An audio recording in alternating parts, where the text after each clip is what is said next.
자, 오늘 말씀의 제목입니다. 악인과 원수 앞에서 우리 그리스도인들이 어떻게 대처를 해야 하는지 알려주고 있어요. 자, 95절입니다. 다 같이 합독하십니다. 악인들이 나를 멸하려고 엿보나 그랬습니다. 자, 우리가 인생을 살아가면서 악인들을 만나지 않는 것이 좋은 일입니다. 사실 복이죠. 악인들, 악한 사람들 엮이지 않는 것이 좋습니다. 원수가 없는 게 좋습니다. 그러니까 미워하는 사람과 엮이지 않는 게 좋습니다. 우리가 살아가다 보면 주변에 의외로 이런 사람들이 많이 있습니다. 악한 사람들, 나쁜 사람들 의외로 주변에 많이 있는데요. 그래서 어쨌든 이런 사람들과 엮이지 않거나 만나지 않는 게 복된 인생입니다.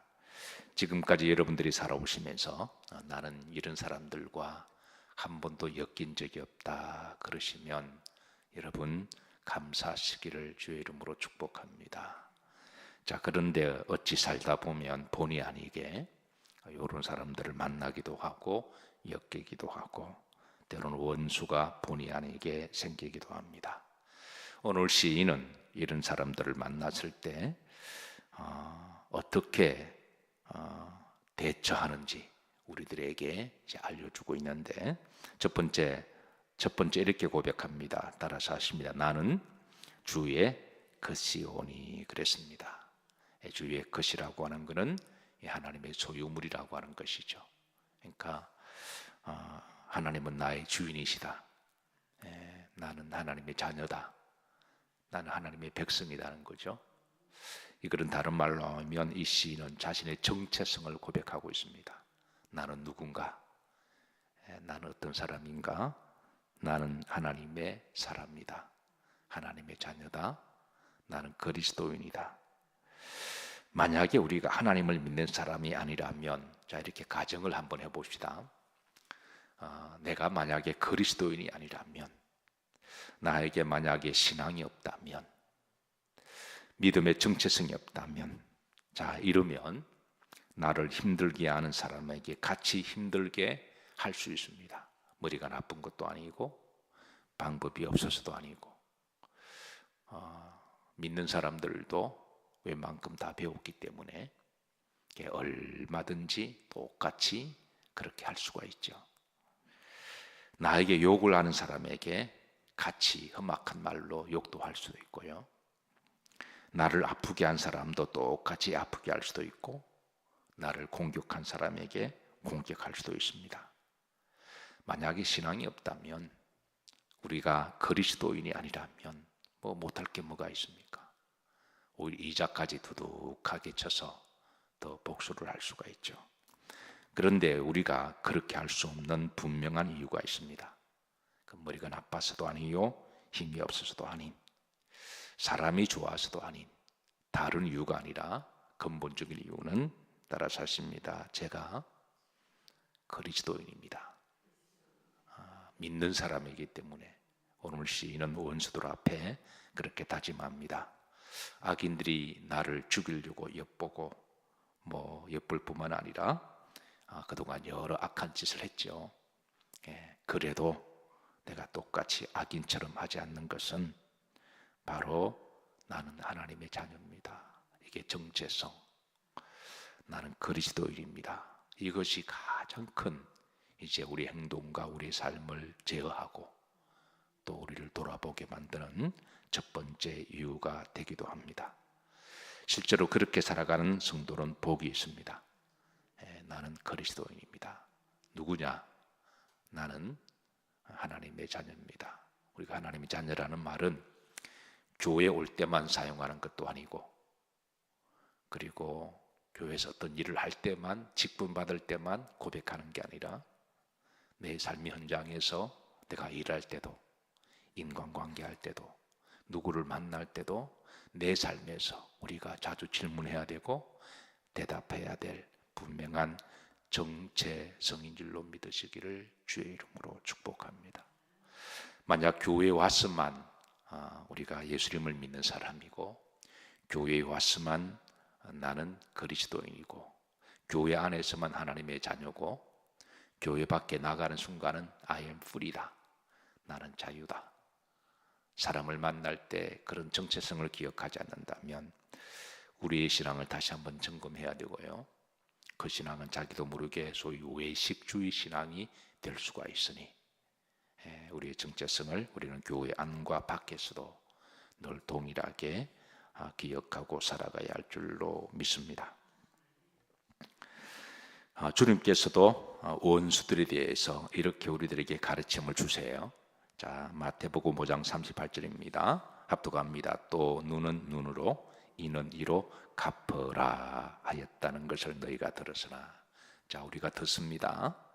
뭐 들었든 뭐 공부를 하든 뭐 교육을 받았든, 자, 갚으라. 어떻게 교육을 받았느냐? 어떤 말을 들었느냐?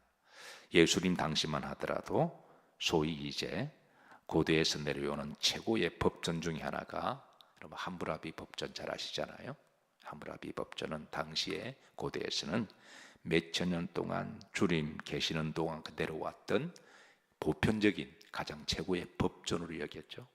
그 법전에는 이제 눈은 눈으로, 이는 이로, 그러니까 내가 당한 만큼 똑같이 갚아주라고 하는 것이 당시 사람들의 이제 법이었습니다. 그러니까 이런 법들을 너희가 들었으나, 얼핏 보면 이 법에 논리가 있고 상식이 있어 보입니다. 자, 너희가 그런 법들, 세상의 법을 들었지만, 근데 주님께서는 이제 우리들에게 그리스도인이기 때문에 우리의 정체성에 대한 새로운 이제 법을 주십니다. 39절에 나는 너희에게로 노니, 나는 너희에게 말한다. 그 다음에 악한 자를 맞지 마라, 대적하지 마라. 왜? 그리스도인이니까. 악한 자를 대적하지 마라. 같이 똑같은 사람 되지 말라는 것이죠. 똑같이 말을 하거나 똑같이 행동하거나 머리가 나빠서도 아니고 힘이 없어서도 아니고 뭐 방법을 찾기로 하면 인맥을 다 동원해서 얼마든지 할 수가 있죠. 근데 그러지 마라. 이게 이제 그 당시의 시대의 최고의 법을 뛰어넘는 말씀입니다. 당시 사람들은 동해보상법이 최고의 법이라고 생각했는데 하나님을 믿는 사람들은 그거를 뛰어넘어서 그러지 마라. 그 당시는 정말 놀라운, 사람이 생각할 수 없는 엄청난 상위법이 형이상학적인 법을 하나님이 고결하고 수준 높은 법을 말씀하신 거예요. 실제로 우리 하나님의 말씀은 세상의 가장 어떤 법보다도 더 높고 거룩하고 가치가 있는 형이상학적인 법인 줄로 믿으시길 바랍니다. 그리고 이제 한 발 더 나아갑니다. 이런 것은, 이거는 하나님이 아니고서는 생각할 수 없는, 이거는 말씀입니다. 인간이 생각할 수, 인간의 감정으로, 인격으로, 도덕으로는 나올 수 없는, 뭐 공자의 윤리 도덕은 나올 수가 없는, 아마 공자의 윤리 도덕은 악한 자를 대적하지 마라, 요 정도까지는 할 수가 있을 거예요. 근데 이제 그 다음 법은 이렇습니다. 합독합니다. 누구든지 내 오른편 뺨을 치거든 왼쪽도 돌려대라. 이거는 하나님의 사랑이 아니고서는 십자가의 믿음이 없이는 나올 수가 없는 법입니다. 뭐 이 법은 여러분 우리 기독교가 이렇게 복음이 전파되면서 교회를 어느 정도 다니신 분은 잘 아시는 법이죠. 근데 예수님 당시는 이 법은, 이거는 아무리 생각해도 이거는 놀라운 법입니다. 어떻게 이런 법을 만들었을까? 이렇습니다. 자, 누가 원수가 내 뺨을 때리면, 한 대를 맞으면 자존심도 상하고 기분도 나쁘죠. 사실 뺨을 때린다고 하는 거는 주먹으로 싸우다가 어느 몸을 한 부분 맞는 것하고 다른 거예요. 의도적으로 뺨을 때리는 거는 그 사람을 완전히 무시하고 경시한다는 거잖아요. 뺨을 맞으면 기분 참 나쁘잖아요. 차라리 싸우다가 어디 한 군데 눈탱이가 밤탱이 돼도, 몽둥이로 맞아도 뭐 싸우다가, 근데 이거 뺨만 때리면 이거는 인격을 완전 무시하는 거니까. 이거는, 이 뺨은 또 다른 의미가 있는 거죠. 그래서 누가 뺨을 때린다고 하는 것은 나를 완전히 무시하고 그런 저사인데,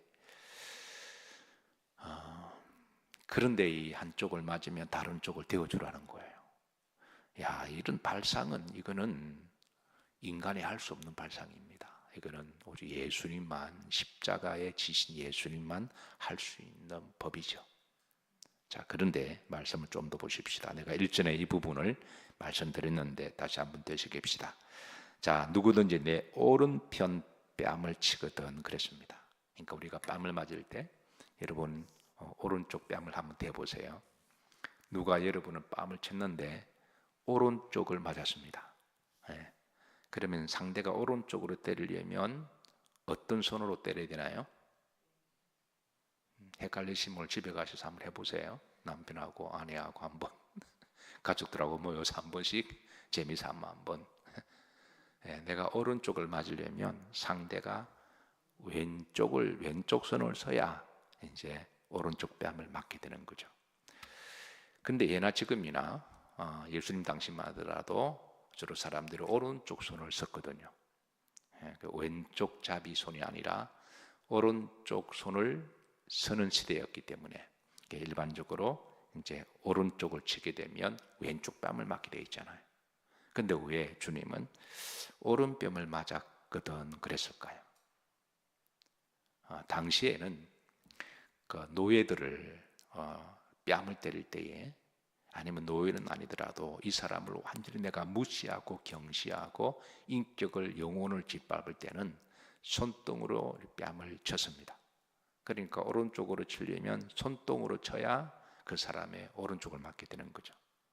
아니 그냥 뺨만 맞아도 기분 나쁘고 참 더러운데 이거는 아예 무시하고 작정하고 왼쪽 오른쪽 손등으로 뺨을 친다면 이거는 더 기분 나쁜 거죠. 서로 주님은 그 말씀하십니다. 상대가 나를 인격적으로 완전히 무시하고 나를 노예하인 종들에게는 손등으로 쳤거든요.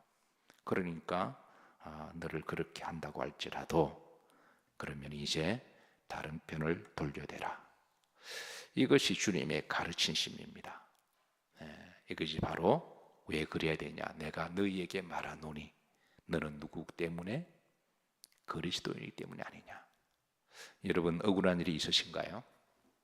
없을 수가 없죠. 우리가 인생을 살아가다 보면 억울한 일들이 있죠. 분하고 오죽해서 원통하고 뭐 그런 일도 있기도 하고 내 눈에 뭐가 난다? 피눈물이 난다. 가슴에 뭐가 맺힌다? 피멍이 맺힌다. 말 한마디 들어도 부르르 떨기도 하고요.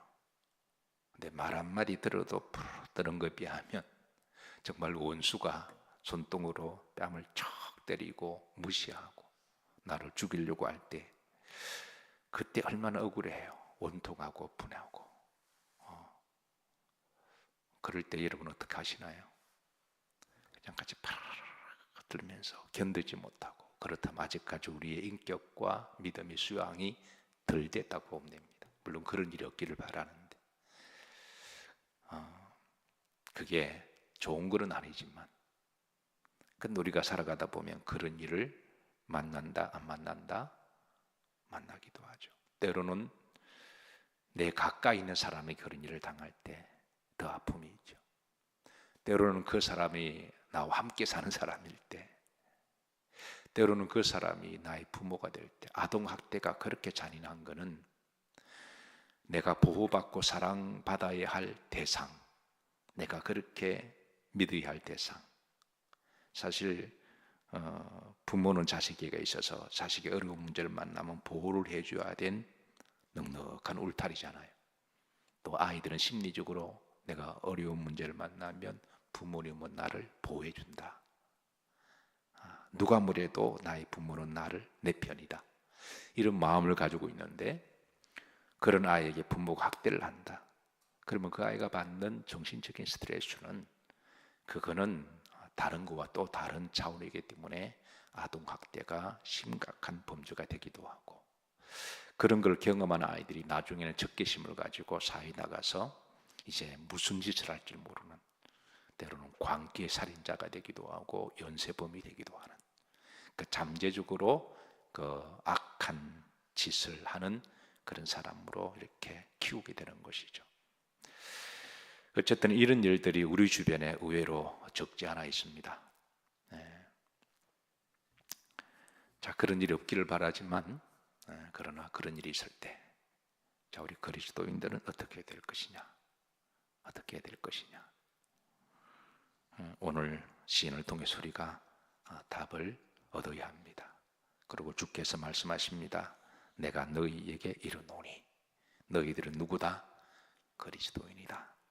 정체성을 늘 기억하고 때로는 이제 그런 일이 없기를 바라지만 그런 일이 있으면 푸르르 떨거나 너 내 자존심을 건드려서 내가 누군데 자꾸 이렇게 생각하지 말고 우린 죄인이잖아요. 우리가 뭐 대단한 사람입니까? 너 우리 집안을 건드려서 내가 누군데 몰라? 아직까지 그런 우리 속에 육신에 아주 이 죄성이 남아있어서 그런 거죠. 우리가 그런 일을 얻기를 바라지만 그 사람한테 두둔하는 게 아닙니다. 그건 잘못입니다. 이 사람에 대한 나를 원수시하는 사람들은 하나님 그러면 어떡할까요? 내가 같이 보복하지 않고 그 사람에게 선을 대하면 그럼 그 사람에 대한 대답은 나중에 실은 다음에 합니다. 그건 하나님과의 관계고 나와 하나님 관계는 그것까지 생각하지 말라는 거예요. 그것까지 너가 재판장이 되고 너가 하나님이 되어서 내가 심판해야 속이 시원하겠다. 자, 그러면 이렇게 한번 생각하십시다. 나를 미워하는 사람들마다 다 죽었으면 좋겠다. 극단적으로 나를 미워하는 사람마다 막 내가 심판해서 예수님으로 너는 죽을지어다. 그렇게 다 해서 그럼 우리 주변에 있는 사람들 살아남을까요? 아마 다 죽을 거예요. 심지어 뭐 부모도 죽고 다 죽을 거예요. 근데 그거는 내 목이 아니라는 거예요. 너는 누구다? 하나님의 자녀다. 나는 누구 것이다? 주의 것이다. 이거를 먼저 생각하라는 거예요. 그러면서 이제 이 부분에 대해서 이제 심판은 나중에 이제 시인이 답을 또 줍니다. 우선 시인의 기도는 나는 하나님 것입니다. 나는 그리스도인입니다. 앞으로 여러분 이제 남은 생에 그런 일이 없기를 바라지만 혹이라도 이제 원수까지 아니더라도 나를 미워하는 사람이나 뭐 그것까지 아니더라도 상대가 실수해서 나의 자존심을 좀 건드리는 경우 신앙생활하다 보면 있다 없다? 있죠. 다 살아. 나도 남 건드리잖아요. 여러분도 말 한마디에 여러분도 모르게 남한테 빈정상하게 말할 수도 있다 없다? 그거 있는 거예요. 그건 뭐 비찰반이니까. 자, 그런 경우 이제 나는 누구다? 그리스도인이다. 이것만 꼭 기억하시면 하나님이 기뻐하실 거예요. 그리고 복 받은 겁니다. 오늘 시인은 먼저 이거 합니다. 나는 주의 것입니다. 자, 두 번째, 주의 증거들만 생각한다라고 고백합니다. 95절 후렴절입니다. 나는 주의 증거들만을 생각하겠나이다 그랬습니다. 나의 증거들만. 97절에 보시면 내가 주의 법을 어찌 그리 사랑하는지요. 사람의 심리는 참 묘합니다. 누가 나를 미워하면 나를 좋아하는 사람이 99명이 있습니다. 근데 그 중에 100명 중에 한 명이 나를 미워합니다. 근데 100명 중에 누가 제일 내 눈에 띌까요? 어때요, 여러분? 100명이 있습니다. 예를 들어 우리 교인이 100명이라고 하십시다. 주일날 100명이 다 모입니다. 99명은 나와 관계 다 좋아요. 보면 반갑고 좋습니다. 근데 딱 나를 의도적으로 미워하는 사람이 딱 한 사람이 있을 수가 있다 없다? 뭐 한 사람만 있어도 대단한 거죠. 100명 중에 딱 한 명만 나와 안 좋은 거다. 그러면 들어오면 누가 제일 내 눈에 들어올까요? 그 한 명이죠. 참이죠. 그 한 명이 딱 들어와요. 근데 그 한 명 때문에 내 생각을 집중하고 한 명 때문에 내가 불편하고 나를 좋아하고 나와 좋은 99명의 웃음과 기쁨은 온데간데 없어지고 그 한 사람 때문에 신경이 쓰이고 불안하고 내 마음이 지옥이면 그건 어리석은 거라는 거예요. 오늘 시인은 말합니다. 나를 미워하는 원수들이 있으나 나는 주의 무엇만 생각한다? 증거들만. 그런 사람들이 있어도 그 사람만 생각하다 보면 내 마음이 지옥이 돼버리니까 그래서 나는 하나님의 좋은 말씀만 기억한다. 왜냐하면 우리 마음의 지옥이 안 되기 위해서. 그래서 97절입니다. 내가 주의 법을 어찌 그리 사랑하는지요. 내가 그것을 종일 작은 소리로 엎조리나이다. 종일 원수만 생각하면서 분하고, 그게 아니라 말씀만 종일 기억한다라는 거예요.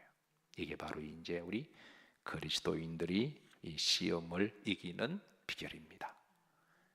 그래서 혹시 미워하는 사람들이 있으면 그 사람들만 생각하지 말고 주의 말씀만 여러분 더 많이 묵상하시고 읽으시고 또 아예 암송해 버리시기를 주의 이름으로 축복합니다.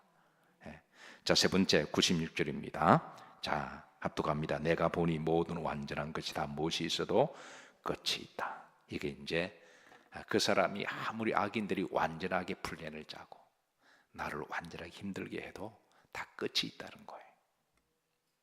그 악인들의 끝이 있다. 악인들의 끝이 있다. 35절 시편 30절 35절에 보면 이렇게 그 악인들의 종말에 대해서 이렇게 알려줍니다. 합독합니다. 내가 악인의 큰 세력을 본즉 그 본래의 땅에 서 있는 나무의 잎이 무성함과 같으나. 악인의 큰 세력, 때로는 악인들이 큰 세력을 누립니다. 때로는 뭐 이렇게 큰 힘, 집단, 때로는 왕이 되기도 하고 정권을 정탈하기도 하고, 악인들 중에 악한 왕들도 많죠. 큰 세력을 그렇게 형성하고, 땅에 서 있는 나무의 잎이 무성함같이 그 권력이 대단한 것처럼 보여서 나 한 사람이 그 악인들에게 원수 갚는 것은 불가능한 것처럼 보여서 내 힘이 워낙 미약하니까. 그런데 36절입니다. 그 다음에 시인이 이렇게 고백합니다. 합독합니다. 내가 지나갈 때에 그는 없어졌나니 내가 찾아도 발견하지 못하였도다. 내 하나님 어느 순간에 심판하시며 그 큰 세력이 하나님이 심판하셔서 찾아도 발견할 수 없을 정도로 그렇게 하나님이 심판하신다라는 거예요.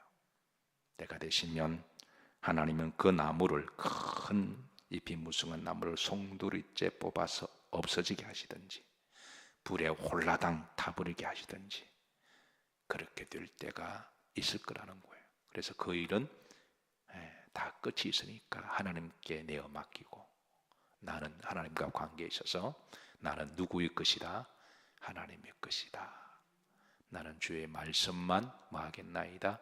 묵상하겠나이다. 이게 이제 악인들을 대처하는 우리 그리스도인들의 그런 신앙의 태도고 자세입니다. 여러분 1930년대에 유행했던 노래 중에 황성예트라고 하는 노래가 있습니다. 혹시 아시나요? 아시는 분은 연세가 좀 드셨다고 하는 건데 남인수 씨가 부른 노래입니다. 근데 제가 왜 이 노래를 아느냐 하면 저 어릴 때 저희 어머님이 가끔 부르셨던 노래예요. 저희 어머님이 노래를 참 좋아하셨고 잘 부르셨던 것 같아요.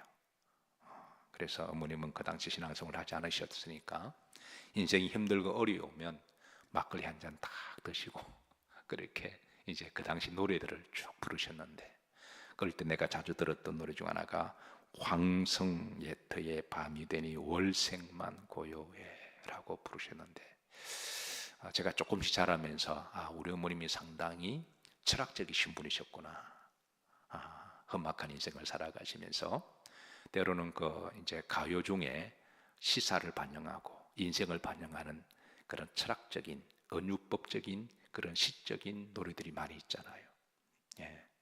그냥 니나노 요것만 있는 게 아니라 그냥 뭐 먹고 놀고 마시고 그런 노래만 있는 게 아니라 어떤 철학과 인생을 담은 그런 레슨을 담는 그런 이제 노래들이 있잖아요. 그래서 어릴 때는 못 모르고 들었는데 나중에 커서 보니까 어머님이 상당히 그래도 깨신 분이구나 그렇게 생각합니다. 설교를 준비하는데 이 황성예터가 생각이 났습니다. 그래서 한번 집에 가셔서 한번 들어보시기를 바라는데, 그 가사가 이렇습니다. 황성예터, 옛날에 황제가 살던 성인 거죠. 황제가 살던 성이 얼마나 의리하고 크고 화려했을까요?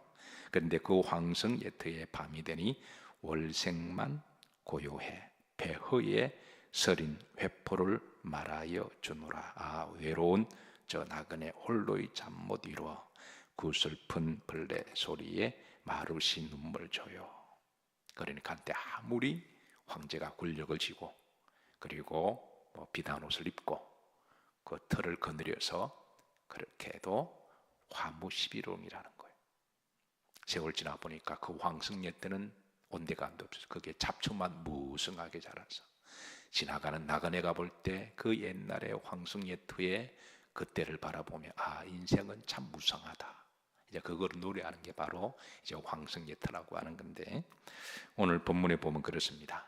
악인들이 아무리 큰 세력 가지고 한때 권력을 하고 악한 짓을 해도 하나님은 다 끝이 있다.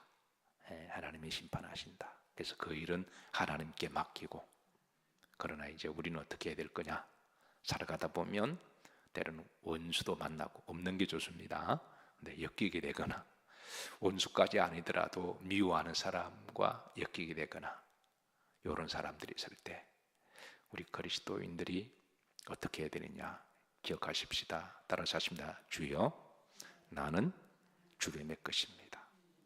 나는 그리스도인입니다. 나는 하나님의 자녀입니다. 나는 천국 갈 사람입니다. 저들과 똑같이 했다가 지옥 갑니다. 그건 하나님이 원하는 게 아니니까. 그래서 이거를 여러분 우리가 한평생 기억하고 사신다면 답이 되지 않을까요? 답이 되어야 합니다. 그렇게 여러분 성도의 믿음으로 복되게 살아가시기를 주의 이름으로 축복합니다. 자, 찬양 들으시고 기도하십니다. 우리 찬송가